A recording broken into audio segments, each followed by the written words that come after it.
만약 여러분에게 지금 현금 40억이 생긴다면 무엇을 하시겠습니까? 평생 놀고 먹을 수도 있고 웬만한 빌딩을 살 수도 있는 돈이죠.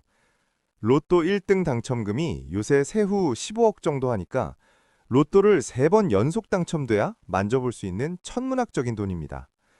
그런데 이 40억이 강남에서는 그저 아파트 한 채 값입니다. 그것도 펜트하우스나 대저택이 아닙니다. 그냥 우리가 흔히 아는 국민평형 34평 아파트 한 채 가격이 40억을 찍었습니다. 아니 강남 비싼 거 누가 몰라 하고 넘길 일이 아닙니다. 이 40억이라는 숫자가 의미하는 건 단순히 집값이 비싸다는 차원을 넘어섰습니다. 이건 우리 사회의 노동의 가치가 완전히 붕괴되었다는 신호이자 경제 시스템이 뭔가 기형적으로 돌아가고 있다는 경고등이기 때문입니다. 오늘은 이 비이성적인 가격표 뒤에 숨겨진 경제학적 진실 3가지, 그리고 여러분이 궁금해하시는 도대체 누가 사는가? 중국 자본설에 대해 속 시원하게 파헤쳐보겠습니다. 첫 번째로 살펴볼 건 PIR, 즉 소득 대비 주택가격 비율입니다. 쉽게 말해 내 연봉을 한 푼도 안 쓰고 모았을 때 집을 사는 데 걸리는 시간을 뜻하죠. 경제학 교과서에서는 보통 PIR이 10에서 12 정도면 집값이 비싸다, 거품이 끼었다고 경고합니다. 세계에서 집값 비싸기로 유명한 뉴욕이나 런던도 PIR이 15 내외에서 움직입니다. 그럼 서울, 특히 강남은 어떨까요? 대한민국 평균 가구 소득 말고 꽤 잘 번다는 대기업 직장인을 기준으로 잡아보겠습니다. 세후 연봉 6천만 원, 실수령액 월 500만 원 정도 받는 고소득 직장인을 가정해보죠. 이분이 40억짜리 아파트를 사려면 얼마나 걸릴까요?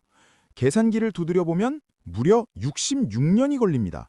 숨만 쉬고 밥도 안 먹고 옷도 안 사입고 66년을 모아야 합니다. 30살에 취업해서 96살이 되어야 등기를 칠 수 있다는 얘기입니다.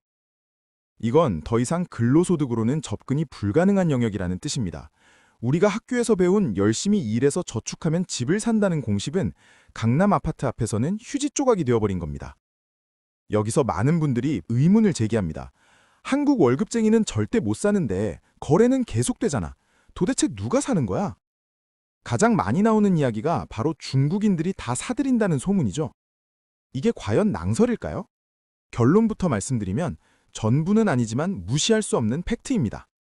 실제로 국토부 자료를 보면 최근 몇 년간 외국인의 국내 주택 매수 비중은 역대 최고치를 기록했습니다. 그중 중국인 비중이 60에서 70%로 압도적입니다. 더 무서운 건 이들의 구매 방식입니다. 한국 사람은 대출 규제다, DSR이다 해서 10억 빌리기도 하늘의 별 따기인데 외국인들은 자국은행에서 돈을 빌려오거나 아예 전액 현금을 들고 와서 현금 박치기로 사버립니다. 규제의 사각지대에 있는 거죠.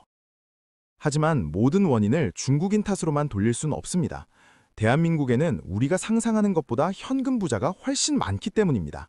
수십 년간 사업으로 돈을 번 자산가들, 코인이나 주식으로 벼락부자가 된 영앤리치들, 그리고 증여를 받은 금수저들. 이들에게 강남 아파트 40억은 주거비용이 아닙니다. 안전한 금융상품이자 일종의 신분증입니다. 마치 에르메스 가방처럼 가격이 오를수록 수요가 더 몰리는 곳, 그곳이 바로 지금의 강남 부동산입니다. 세 번째로 봐야 할 가장 중요한 경제적 원인은 바로 유동성, 즉 돈의 양입니다. 40억이라는 가격, 아파트가 40억만큼의 가치가 있어서 오른 걸까요? 아파트는 그대로입니다. 10년 전이나 지금이나 똑같은 콘크리트 덩어리죠. 달라진 건 돈의 가치입니다. 코로나 팬데믹 이후 전 세계적으로 엄청난 양의 돈이 풀렸습니다.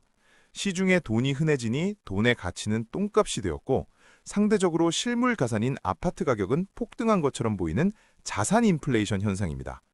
쉽게 말해 짜장면 가격이 500원에서 7,000원이 된 것처럼 아파트도 그냥 물가 상승의 거대한 파도에 올라탄 겁니다. 문제는 내 월급은 그 파도를 타지 못했다는 점이죠. 이것이 바로 우리가 느끼는 상대적 박탈감의 진짜 정체입니다. 집값이 오른 게 아니라 내가 땀 흘려 번 돈의 가치가 녹아내린 겁니다. 다시 처음 질문으로 돌아가 보죠. 강남 아파트 40억, 이게 말이 됩니까? 주거의 관점에서 보면 말도 안 되는 미친 가격입니다. 하지만 자산의 관점에서 보면 슬프게도 시장은 말이 된다고 판단하고 있습니다.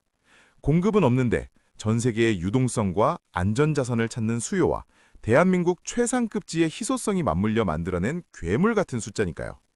어떤 분들은 거품이다, 곧 폭락할 거다 라고 말합니다. 물론 조정은 올 수 있습니다. 하지만 우리가 기억해야 할 불편한 진실은 과거 IMF 때도 리먼 브라더스 사태 때도 결국 우량 자산의 가격은 잠깐 주춤했다가 전보다 더 높이 튀어올랐다는 역사적 사실입니다. 오늘의 이야기가 그저 집값 비싸서 살기 힘들다는 푸념으로 끝나선 안 됩니다. 우리는 인정해야 합니다. 성실하게 일해서 저축만 하면 부자가 되는 시대는 끝났다. 이 게임의 룰이 바뀌었다는 것을 뼈저리게 인식해야 합니다. 40억 아파트를 지금 당장 사라는 이야기가 아닙니다. 적어도 내 월급을 갉아모으는 인플레이션이 무엇인지, 자본이 어떻게 이동하는지, 왜 부자들은 현금을 쓰레기라 버리고 자산을 모으는지, 그 돈의 흐름을 공부하지 않으면 우리는 영원히 벼락거지를 면치 못할 수도 있습니다. 박탈감에 젖어 욕만 하고 있을 시간이 없습니다. 차가운 자본주의의 바다에서 내 삶을 지킬 튜브 하나는 만들어야 하지 않겠습니까? 복잡하고 어려운 경제 이야기, 앞으로도 쉽게 읽는 경제학이 가장 쉽고 솔직하게 풀어드리겠습니다. 구독과 좋아요는 여러분의 경제 지능을 높이는 첫걸음이 됩니다. 감사합니다.